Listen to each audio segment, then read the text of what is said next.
Bismillahirrahmanirrahim. Alright, dear students, very warm welcome to the second lecture of week 11. Today we are going to continue with the topic of metallic conductors, and in the last class what we did, we derived this expression, that is current density is equals to conductivity times electric field intensity, where the conductivity is given as negative of the product of free electron charge density in the conductor multiplied by the mobility of electron in that particular conductor. And we discussed that these two entities are in fact properties of the material itself, and they depend on these properties depend on several structural and physical properties and chemical properties of the material, especially the structure of the electrons, orbits, and so on and so forth. So these properties are measured experimentally for each conductor, and we said that about conductivity and mobility of we compared the conductivity and mobility of aluminum and copper in approximate terms, but today I have exact values of the mobility of electron in copper, which is 0.0032 meter square per volt second, and mobility of aluminum, which is 0.0012. And if you take the ratio of these two, so you would realize that the mobility of electron in copper is approximately 2.67 times as high as it is in aluminum. But if you compare the conductivity of copper, which is 5.8 exponent 7 Siemens per meter, and conductivity of aluminum, which is 3.82 exponent 7 per meter, if you compare these two, we realize that conductivity of copper is just 1.5 approximately 1.52 times larger as compared to the conductivity of aluminum. So it means that if this is the case, and we know that the relationship between conductivity and mobility is given by equation number 5, if mobility is 2.67 times higher in case of copper, but conductivity is only 1.52 times higher, then definitely free electron density of aluminum must be much higher as compared to free electron charge density of copper. That's the reason why the product of these two is not as high in copper as mobility is large in case of copper. Okay, so these are just a number to just reassure what we are discussing. All right, so although there is a negative sign, but we had already discussed that since we are talking about electronic charge density, so definitely this rho e is inherently a negative entity. So negative will give us a positive value of conductivity, and conductivity is something which should be positive, just like distance, just like mobility. So equation 4 tells us that although current is constituted by electrons, as we have been developing this equation using the free electrons, so current is formed by electrons which are negative charges, but you can see from equation number 4 that the direction of electric field intensity is exactly the direction of current density. All right, although if you see the earlier expressions like this one, we realized that the direction of current density is opposite to the direction of motion of free electrons. But later on, when we came across this expression which we developed, so we realized that current density is in the direction of applied electric field. So this also conforms to our normal conventional current, in which we normally assume that positive charges are moving. So in essence, we say that instead of saying that electrons or the negative charges are coming from negative terminal towards positive terminal, from, for instance, right to left, we say that positive charges are going from positive terminal to negative terminal. It's just, you know, a matter of perspective. Otherwise, we should always know that the convection current or the current physically is made up of electrons, but convention tells us, because the circuit laws were developed much earlier than, you know, than discovering the actual structure of electrons and atoms, not electrons but atoms. So later on it was discovered that actually these are the negative charges which actually flow to form current, but circuit laws were developed much earlier than that. So at that time it was considered that positive charges are the one which move. So this expression tells us that which was developed for convection current density, and which was developed considering that electrons are the ones which are moving, with the crystal structure which I drawn here in the last class. This expression is, you know, is developed using considering that electrons are the one which is actually true physically, which are moving, electrons are moving, but it also tells us that current density is in the direction of voltage per meter, or it is in the direction of electric field, not opposite to that. And at the end of the last class we said that J times conductivity, J is equals to conductivity times electric field intensity, is nothing but the point form of Ohm's law. Why did we say that? We say that because if you compare the units, on the left hand side we have got amperes per meter square equals to, on the right hand side we have got Siemens per meter, and we have got volts per meter. So if I cancel out what I can cancel, we realize that we are left with what? Current equals to Siemens times volts, or volts is equals to current divided by Siemens, which implies that volts is equals to resistance times current. Okay, I should be consistent with so not 1 upon Siemens is ohms. Ohms into amperes is equals to volts, which is nothing but V is equals to Ri, or V is equals to IR, which is nothing but what? Which is nothing but Ohm's law. So if you compare this and this one, both are unit wise, dimensionally they are the same thing. All right, they are the same thing. So as we said in the last class, that current is something which is defined at the macroscopic level, and we had a long discussion equation number 1, that J is defined over a point, over each point within our field of interest, and we take at every point J dot ds to find the differential contribution of current, and then we integrate that to find the total current. So this is something which is macroscopic, this is something which is microscopic. So we can say that this is something which is macroscopic, this is also something which is macroscopic, although it can be defined at certain points, just like differential current can be defined at certain point. But normally we are not interested in differential currents, rather we are interested in the whole of the current which is flowing through a conductor. So these entities are, these entities are macroscopic in nature, and resistance is also macroscopic in nature. Why? Because normally we try to find resistance of a particular device itself, which is macroscopic, which human beings can see and handle.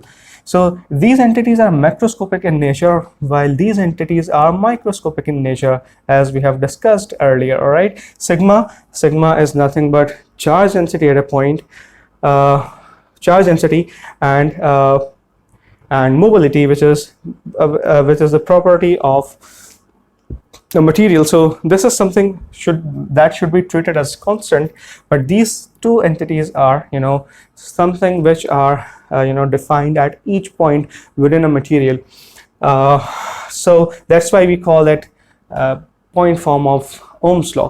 So Ohm's law has got both properties, linear and isotropic. These are the things which you terms we should know about. Why? Because these terminologies are often used in physics. Isotropic and linear. So linear means that the relationship between input and output, or V is equals to IR if you consider, then a relationship between V and I being the output, V being the input, or V being the independent variable, while the current being the dependent variable. The relationship, if you try if you try to find it mathematically, that relationship will be linear. So this is equation of a line. So if I just draw electric field intensity here and J here, all right, so I'll get a straight line whose slope is given by, all right, with 0 y-intercept. Okay, so this is something which is known as linear. So if the relationship between two variables, input and output, or independent and dependent, is a straight line, so we say that that relationship is linear relationship. And Ohm's law, as we know, that quite faithfully follows the linearity. So meaning that for a very large range of voltage, that is the input, the current changes linearly. So for a very large range of input electric field intensity, the current density follows linearity faithfully, and actually sigma remains constant. But as we increase it very high to in extreme cases, it might be possible that electric field intensity or the input is increased very large values. In that case, the sigma, the conductivity or resistance of a device, it may show some deviation from linearity, but those are the extreme cases. What does isotropic means? Isotropic means that it does not matter whether you apply voltage like this and find current and get the ratio to get resistance, or you change the polarities of the input, and definitely the direction of the output would also change.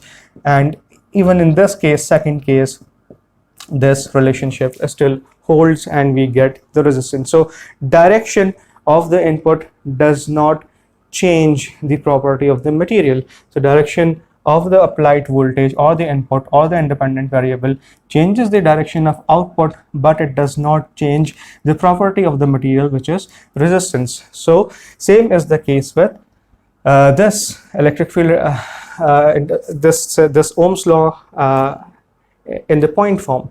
This is also true. So isotropic is something which those properties or those expressions, those equations which do not change if you change the direction of input, those expressions or those properties are known as isotropic. So opposite of isotropic are anisotropic. Just for the case of diode, for instance, if you apply a voltage like this, the expression for current is different.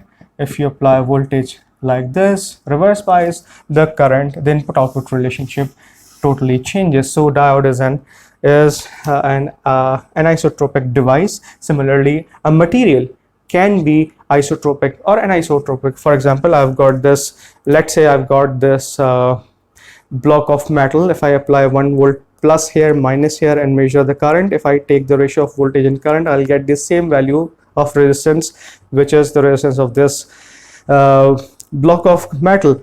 And if I change, if I put plus here, minus here, 1 volt, and calculate the current, resistance would be the same. So even if this is not a typical resistor, but if I apply Ohm's law over this metallic block, for instance, I'll get the constant resistance. So changing the direction of input does not changes the property of the material. So this material is isotropic material.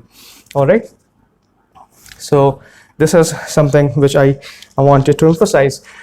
Now, since we are saying that this is a point form of Ohm's law, so let's try to apply this expression over a macroscopic entity and see if we get the macroscopic result or not. All right. If so, then it means definitely this is point form of Gauss of Ohm's law. So let's consider a cylinder, all right, in which there is electric field intensity established. So if this is the direction of electric field intensity, so definitely the direction of current density would be the same as we just seen from equation number 4. And let's say the conductivity of this material is given by sigma. In that case, if I want to find the current, the one assumption which we are having is that electric field intensity is uniform. All right, just as we discussed it while we were discussing the concept of potential and potential difference. So electric field intensity which is produced by perhaps an infinite sheet of charges present on one side of the conductor. So this is uniform. This is the only assumption which we have. So using equation number 1, we can find the current, and let's say the cross-section surface area is S. All right. So since this is the direction of J and this is the cross-sectional area, and which is also perpendicular to J, then this equation can be reduced to this, where this S is the surface area of the cross section. All right, so let's apply electric field intensity.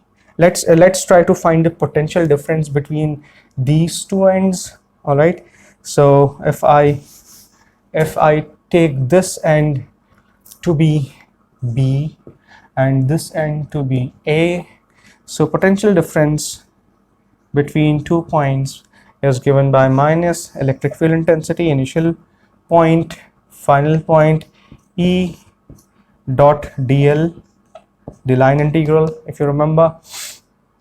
So since the direction in which the charges are moved is straight from B to A, so we can say that the direction of E and direction of dl is the same. So this whole expression will be reduced to E dot a vector which starts from B and terminates at A. All right, or potential difference is given between the 2 points is equals to E dot L AB, or since the direction of E and the vector has got the same direction, we can say that this is nothing but E cross a simple product E into L is potential. Okay, so if this is the case, then we know that J, from this expression, J is equals to I upon S from this expression, and which is equals to, J is also equals to sigma times E. If I'm talking about the magnitude, so I'm not interested in the direction right now, because the direction dot product, because the direction of L and E is such that the dot product has been eliminated and they are simple products. So this is equals to, from this expression we know that E is VAB upon L. Okay, so sigma VAB upon L. Okay, so now we have got an expression in which we have, on the left hand side, we have got I upon S is equals to sigma VAB upon L, where L is the distance between these 2 points. All right, so we all know that VAB upon I, if I just cross multiply it and I reach here, I is cross multiplied here, and sigma and L is taken on the left hand side, so we are left with 1 upon sigma L upon S. All right, which is resistivity, 1 upon sigma is resistivity times L upon S. S is the surface area. So this is a familiar expression. Resistance is related for the cylindrical conductors. Resistance is related to resistivity by this expression: resistivity of this conductor multiplied by length of this conductor divided by surface area. So this is nothing but resistance of this whole cylinder. So we can say that VAB is equals to, if I take I back over there, I times R, which is a more familiar form of Ohm's law. All right, so we have just proved that in fact this is the point form of Ohm's law, and if we apply it to some macroscopic case, do the integration, do the maths, we'll get the more familiar form of Ohm's law, which is V is equals to IR. But remember that this expression we got after considering that E is uniform. What if E is not uniform? In that case, not only that, we consider that E is uniform, but we also oriented the conductor such that the cross section of the conductor is perpendicular to electric field intensity. What if that's not the case? What if that's not the case? We should remember that R here is resistivity times length of the conductor multiplied by surface area of the conductor. Okay. All right. So, what if E is not uniform, or what if conductor is not oriented in such a fashion that the side of the conductor from which the current is entering is perpendicular to current, always perpendicular to electric field intensity? In that case, resistance is still defined by V upon I. From circuit theory, we all know that. But in that case, we'll have to go for the general expressions for V, which is minus E dot dl, chapter number 4, starting point, ending point. I is given by equation number 1 of this chapter. So we'll have to evaluate these integrals to find resistance of some other case. All right, so we should remember that this voltage, now listen carefully, this voltage is evaluated on that side of the conductor from which current is this integral. This integral is evaluated over a surface. So which surface should we take, this one or that one? The surface at which the current is entering the volume, this integral is evaluated over that cross section. All right, which is normally the point or the surface which is at higher potential as compared to the other surface. All right, so remember that this denominator is evaluated over a surface. The surface integral is evaluated over the surface which is at higher potential, or the surface through which the current density is entering the conductor. All right. Okay, so this is what I wanted to discuss. Now later on we'll discuss the properties of the boundary conditions of a conductor. Very interesting and practical topic, so stay tuned. All right, so let's discuss um, the boundary conditions, or more precisely the electrostatic boundary conditions for the case of metallic conductors. Why electrostatics? Because no charge is moving. All right, this is the fundamental assumption of this whole portion of the course that we are discussing right now. So to discuss, let's see what happens if suddenly charges are introduced within the conductor volume, within the conductor bulk. Bulk is usually used term for volume, not at the edges. Okay, so let's say this is the cross-sectional view of the cross-sectional area of the conductor, and obviously there are the net rho v charge density is 0, because there are the same number of positive charges in this conductor as there are negative charges, because overall a material is neutral always.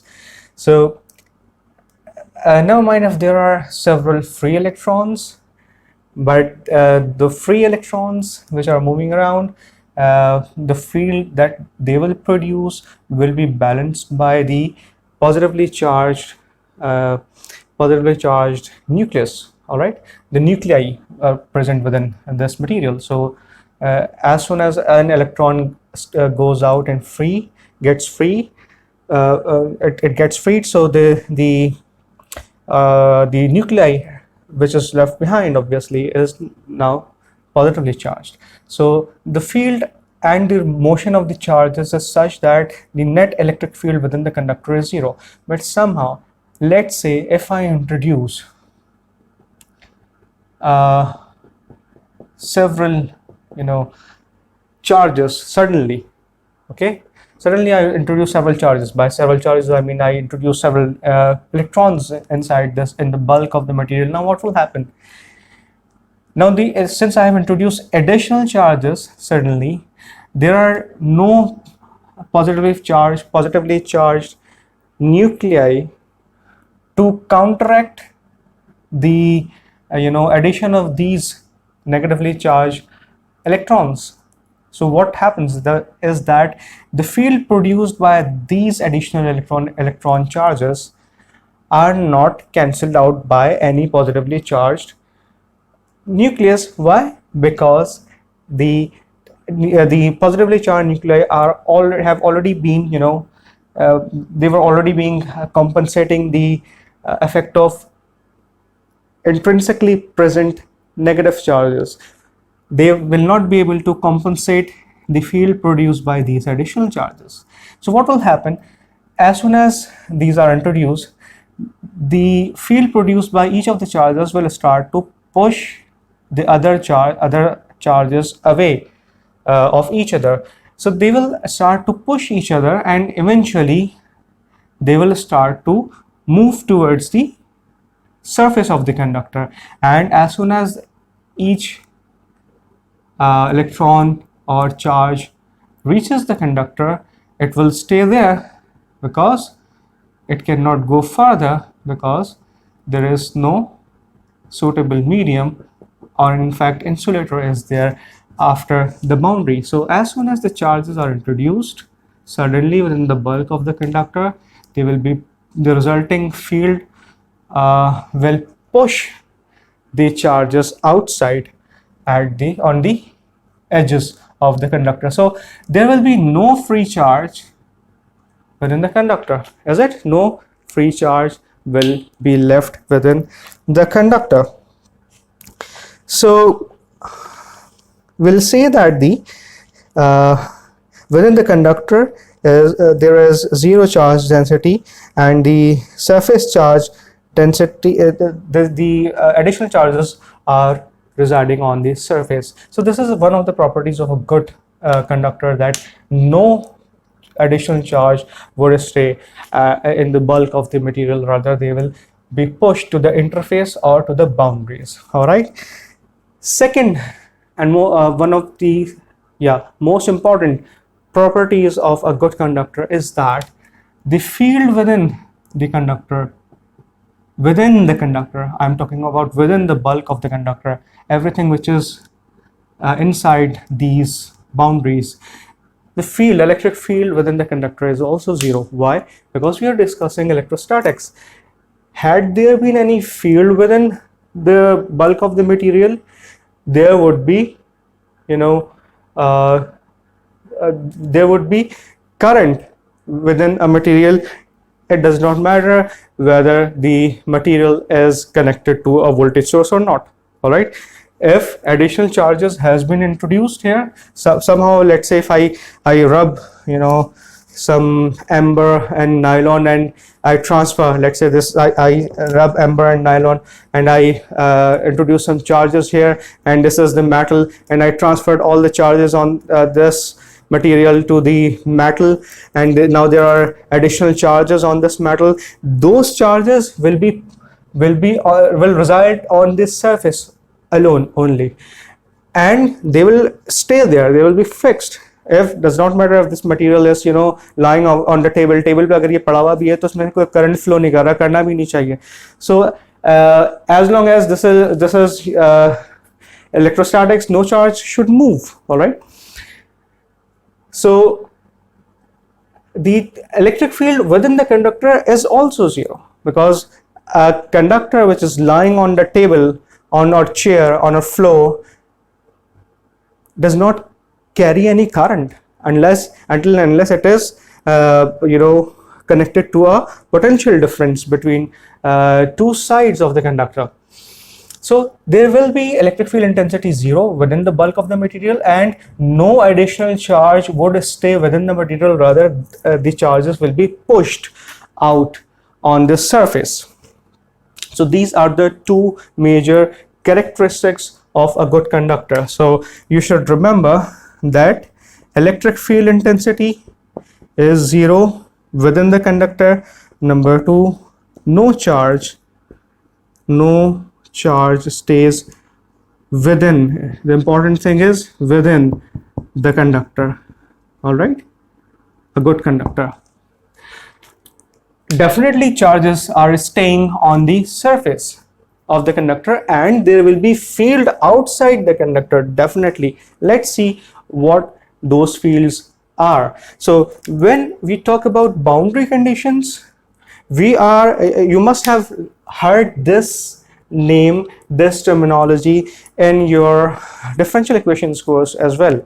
Boundary conditions. All right, when you solve a differential equation and you want to find a definite answer, a number, not some expression as your answer, you have to know the boundary conditions, the initial conditions and the final conditions. These are called boundary conditions. So although the terminology is the same, we are using boundary conditions here, but by this boundary condition we mean that we are interested in the interface between the conductor and the other material. In this particular case, we are interested at the interface or the boundary between the conducting material and free space. And by the way, these boundary conditions, if you will try to solve Maxwell's equations in electrostatics and electromagnetics, these same boundary conditions will be used in those Maxwell's equations, which are, by the way, integral differential equations, or differential equations, I should say. So Maxwell's equations are also differential equations if you try to solve those equations on these practical cases. So for those differential equations, if you want to find some definite answer, you would need boundary conditions, and those boundary conditions will come from these boundary conditions which we are discussing here. And this boundary is not only providing the boundary conditions for the differential equations which are present in Maxwell's equation, but also these boundary conditions means the boundary between two different medium. So this is really interesting to note. Now, when we talk about the boundary conditions in terms of field electrostatics, we are interested both in electric field boundary conditions and magnetic field boundary conditions. We want to know that what would be the situation of electric field and flux density at the boundary of two different medium. Right now we are considering the boundary between electrical conductor or the metallic conductor and free space, because these are the two materials which we have so far discussed. So not only that, rather we are also interested in the tangential components.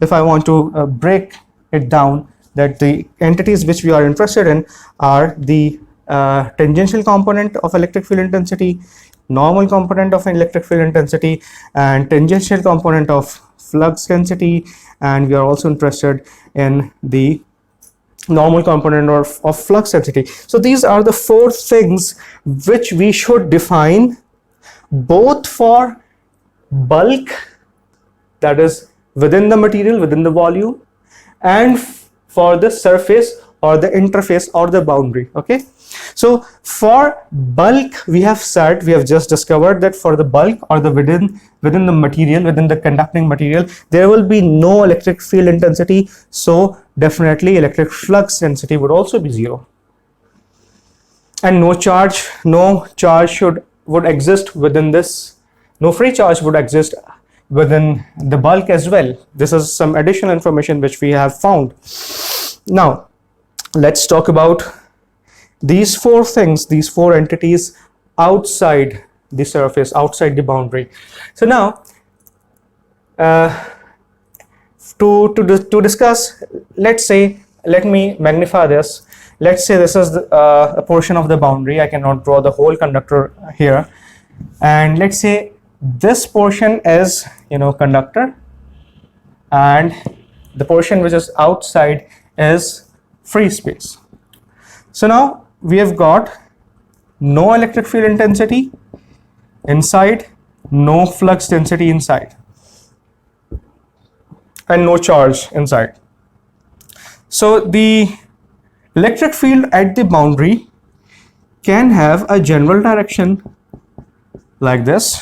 Okay, it can have a general direction like this, which can be divided or resolved into two components: tangential component, which is meaning tangential to the boundary, and normal component, tangential component and the normal component. Okay, so all right, similarly, if there is electric field intensity, I cannot draw it the D here. I can draw it D here, but I'm choosing to draw D somewhere else, because we know that both exist simultaneously, and the relationship between D and E we all already know about. So we have got a tangential component of D and a normal component of D. Okay, so I'm just showing generally the direction of electric field intensity at this point, but remember that electric field intensity will exist at every point on this boundary. Why? Because the charges are on every point of that boundary. So I'm just showing you this diagram. Now if ET is present, remember that there are charges here. Okay, charges here. If ET is present, tangential component of the field is present, so definitely this will push the charges to circulate around the surface of the conductor. Does this happen if a conductor is lying on a table? Charged conductor is lying on the table. Does the charges on the surface start to move? No. Why?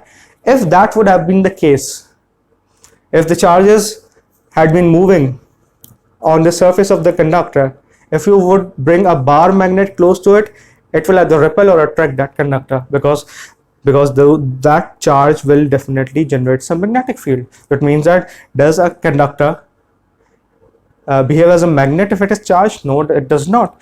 It means that the charges which are on the surface, they stays on the surface and they are not moving at all. Practically, physically, we can see this is something which we can experience and verify by bringing a magnet close to that conductor. If you put a charged conductor and bring a magnet, it will not repel or attract that magnet. That this effect, excuse me, this fact signifies that the charges on the conductor are not moving. It means that tangential component of the field is also zero. Tangential component of the field is also zero. If it is so, the tangential component of the flux density is also zero. So how about the normal component now? Normal component. So it means that the only component which are remaining for the field is the normal components. If you are able to find this, we'll be able to find this. If you are able to find this, we'll be able to find this, because we know that the relationship between D and E is related by epsilon naught. Okay, so it means that this component is not present, so is this component. So the only component of the field at the boundaries which are present are the normal components. So now, there is no field within the conductor. There are charges staying on the surface of the conductor. There is no tangential component of the field. It means whatever field is produced by these charges which are residing on the boundary, that field is normal to the conductor everywhere. So the field is going outside. And by the way, Gauss's law tells us that the flux leaving a closed boundary is equals to the charge enclosed by that boundary. So let's say if these are the charges present on the boundary and we consider a closed cylindrical boundary, okay, this surface area is, let's say, delta S, very small surface area we are considering. So the flux will and the height is delta H. So the flux which will leave the surface of the conductor, definitely it will not go inside because this is zero, we have already discussed, and it will not make any angle because tangential component is zero, we have discussed. So the only component which will be there is the normal component which will leave through the top surface. Is it? So it means that the flux which is leaving this closed surface should be equals to the charge on this surface. So flux density which is crossing this surface should be equals to charge density which is on the surface, on the boundary. If the flux which is leaving the surface is equals to the charge which is on the boundary, so the flux density which is leaving this surface should be equals to the charge density which is residing on the boundary, because we know that Gauss's law tells us that charge enclosed by a closed surface can be calculated by this, which is equals to the flux. So charge and the flux are the same. So this is the area over which the charges are located. So charge density over this surface will be equals to the flux density over that surface, over this surface. Okay. So what does it mean? It means that this flux density, should I write it this flux density which is normal. So the magnitude of this flux density will be equals to charge density, as we have just discovered.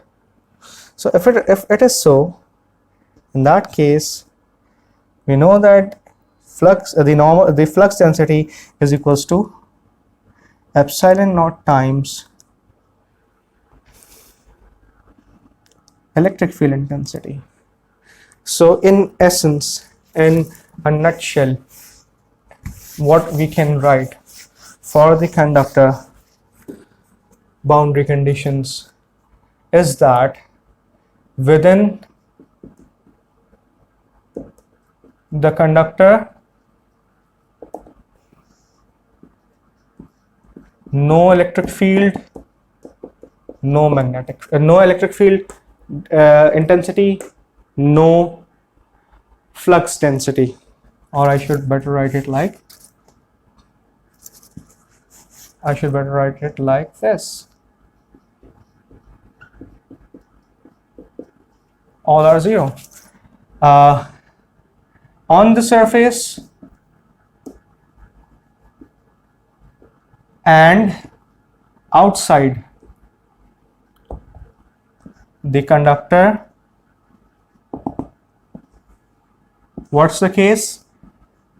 Because we are discussing boundary condition outside, so we should give both the conditions for electric field and electric flux density. And not only that, but also their tangential components and normal components. So first of all, tangential component of flux density is equals to electric field is equals to epsilon naught times, this, and this is also 0. Or simply we can write that tangential component of D and tangential component of E both are 0. Secondly, normal component of D, which is equals to epsilon naught times normal component of E, both are equal to rho s. So these are the boundary conditions. Now these boundary conditions we have got only by physical verbal discussion and physical understanding. How about if we want to find these boundary conditions using some mathematical procedures? Because electrostatics is the simplest case. When we will discuss magnetostatics inshallah, and when we will discuss electromagnetics, we won't be able to talk these expressions out. We won't be able to get these expressions or get these conditions based on just physical reasoning. For that we should have some mathematical mechanism with us to get the boundary conditions. So these boundary conditions we have got through common sense, through our verbal reasoning, physical reasoning. But there should be some mathematical procedures, because verbal reasoning and physical reasoning may not be feasible everywhere. So it means that if you are able to get some mathematical method through which, if we go through, we are going to get these expressions, then that mathematical method is going to be the standard method to get the boundary conditions, and which we must use, that method we must use for evaluation of boundary conditions of magnetostatics. All right, so we'll talk about that in a minute or so. Okay, to prove that the tangential component of electric field intensity is 0, what we can do is apply this expression, this result which we got at the end of chapter number 4. We should apply this on the boundary on a closed path which starts from A, goes to B, goes to C, then to D, and then back to A. So this is the closed path. All right, and apply this expression on this closed path. Remember that the height should be very small, because ideally we should apply this case on the boundary, means that the ideally delta H should be 0. It should be so small that the height or the thickness should become exactly equals to what? Should become exactly equals to the boundary itself. But since we need some thickness to define a closed path. So that's the reason why I'm showing some height here, delta h, but that should be negligible. However, the width is something, the width of this loop or closed path is not necessarily that should not be 0. Rather, it should be very small but finite value. So if we apply this result on this loop, so definitely we'll have to divide this integral into 4 paths, one from A to B, then B to C, then C to D, then D to A.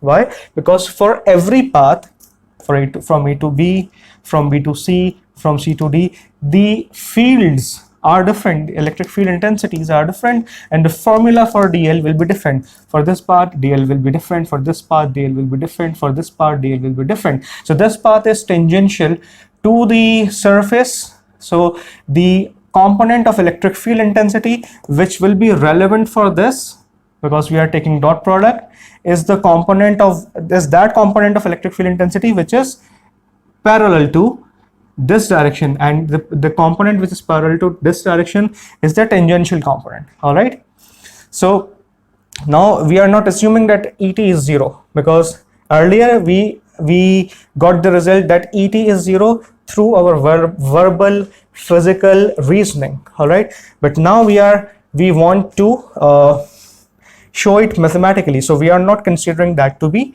0 for now. Okay, so for this, the component of electric field intensity which will be important is the tangential component. For this, the component which will be important for this path B to C is the component which is normal, because this is the direction of electric field intensity and this is the direction of motion. So if you take the dot product, so the normal component will be important. For this C to D, tangential component should be important, and for this path D to A, normal component would be important. All right, so for path A to B, if we take this integral, we'll get the normal product of tangential component multiplied by width, this DL, this is the DL, length of the differential segment. Yeah, differential length is given by delta W here. Since the direction of DL or DW is perpendicular to the normal component, so we are not considering the normal component, we are just considering the tangential component. All right, then for the second integral, you should remember that the electric field from this point to this point, that is half of delta H. This is 0 because we have already discussed for within the bulk of the material, field is 0. All right, so we are discussing ET is 0 for on the surface or outside the surface. We have already discussed this is universal. Okay, this is property of good conductor. So this is the fields within the bulk is 0. Now we are trying to find the boundary conditions for those fields which are outside the conductor. So that should be 0. This is verbal discussion. We are trying to prove it through mathematical analysis. So now from this point to this point, field is 0. So we should consider the half portion only. And from this point to this point, field is also 0. From this point to this point, half delta H, field is 0. So for the fourth path, which is from D to A, we should consider not the whole delta H, rather half of delta H, and same is true for B to C. So for this integral, we get ET multiplied by the width of the path. For the second one, we are interested in the normal component of field at this point multiplied by not full height, rather half of the height. And then for this component, we should get 0 because E is 0. For this component, again, this path will not have any potential difference. Rather, this path potential difference is given by this electric field intensity at this point multiplied by half. And all these should turn out to be 0. Now, since we are considering the boundary, delta H should be 0, while delta W is extremely small, but it is finite. So actually, if you apply this condition, the second term will turn out to be 0, the third term will turn out to be 0. The only term which will be left is this one, which should be 0. But since delta W is not 0, so definitely tangential component of electric field is 0. So is the tangential component of the flux density is 0. Now, for the so this has been proven mathematically. Earlier we discussed it physically. Now, normal component of the field we should take to consider that mathematically. Let's apply Gauss's law, and we know that the Gauss's law is this. Where should we apply Gauss's law? We always apply Gauss's law over a closed surface. So let's take this closed cylinder. All right, so whose top and bottom has got the same surface area delta S, the height is delta H again. So the conductor area which is enclosed by this this cylinder would be delta S. All right, so approximately delta S, and there are charges on the surface. So charges are there, area is there. So for this enclosed area, we can also define charge density by dividing the charge which is present within within this cylinder and on the surface. Take that amount of charge and divide that by the surface area, so that we'll get charge density. Anyway, so let's apply. So this integral will be divided into definitely 3 open surface integral, one for the top, one for the bottom, and one for the cylindrical surface. So once we have decided that electric field does not have, or electric flux density does not have any tangential component, it means that all the flux is leaving normally, and we have already decided that there is no field going inside the bulk of the conductor, so all the flux is leaving outside. That's if that's the case. So there is no flux crossing the cylindrical surface, there is no flux crossing the bottom surface. So the only flux which is crossing, that is crossing through the top surface. So the direction of flux is dn, normal, and the surface direction is also normal to the surface pointing out of the volume as per our traditions.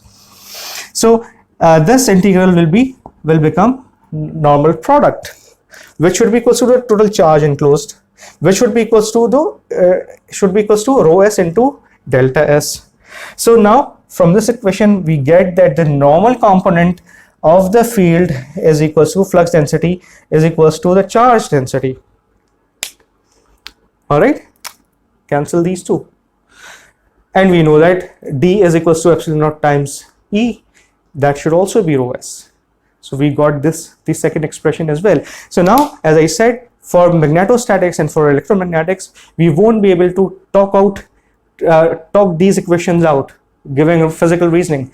So for that we must apply this expression for magnetostatics to find the tangential boundary conditions, and this expression which will be modified for the magnetostatics case to find the normal components of the field of the magnetic field boundary conditions. All right, so one last point I want to discuss, that what's the important consequence of tangential component being 0. Since tangential component of the field on the surface on the boundary is 0, it means that no charge is moving along the circumference of the conductor, and all the field is normal, means that if I take a judge charge and try to move from this point along the conductor to this point, so this will be the direction of motion,